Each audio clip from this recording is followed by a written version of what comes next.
Hello guys, so we got some breaking news, okay? So, alam na natin next year magre-retire na si Goldberg.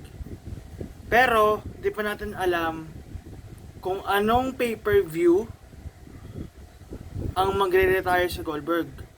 No, pero nung pinanood natin yung Monday Night Raw kanina, so it's been confirmed na mayroon daw talagang retirement match si Goldberg, pero hindi sa Royal Rumble, hindi sa WrestleMania.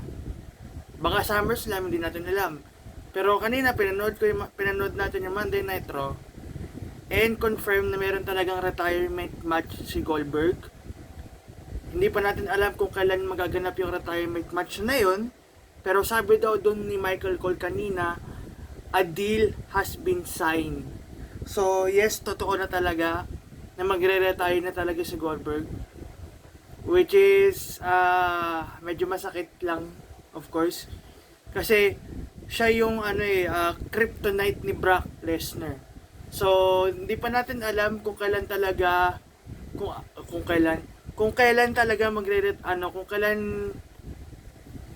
kung saan gaganapin ang retirement match ni Goldberg, either WrestleMania or SummerSlam o Royal Rumble, hindi natin alam. Pero sabi daw sa report, hindi daw talaga sa Royal Rumble. Hindi pa natin alam talaga kung anong date talaga ang official retirement match ni Goldberg, no? Pero kahit na magre-retire na siya, still thankful pa rin naman tayo. Pinanood natin si Goldberg, no, nung mga bata pa tayo. Pero ang main question dito, no, sino ba talaga ang dapat na wrestler na mag-retire kay Goldberg? Well, sa madaling salita, madali lang naman to eh.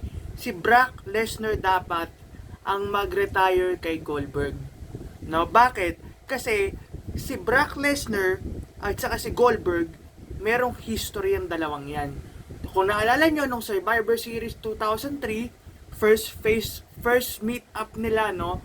That time, si Brock Lesnar ay WWE Champion, si Goldberg ay World Heavyweight Champion. Yun yung unang first meeting nila, like first face off na walang physikalan, yung how you doing Brock? Goldberg, World Heavyweight Champion, nice to meet you. And then after noon, of course, nung nag-interview si Goldberg sa match ni Eddie Guerrero and Brock Lesnar, in-spear niya si Goldberg, and then nanalo si Goldberg sa WrestleMania. Umalis yung dalawa, si Brock at saka si Goldberg, and then nung Survivor Series 2016, naglaban sila, panalo si Bill Goldberg 1 minute 26 seconds. And then also nung WrestleMania 33, yun na yung huling laban nila, WrestleMania 33. Brock Lesnar versus Goldberg. Ngayon, yes, si Brock Lesnar talaga ang dapat mag-retire kay Goldberg. So, ayun lang naman yung akin.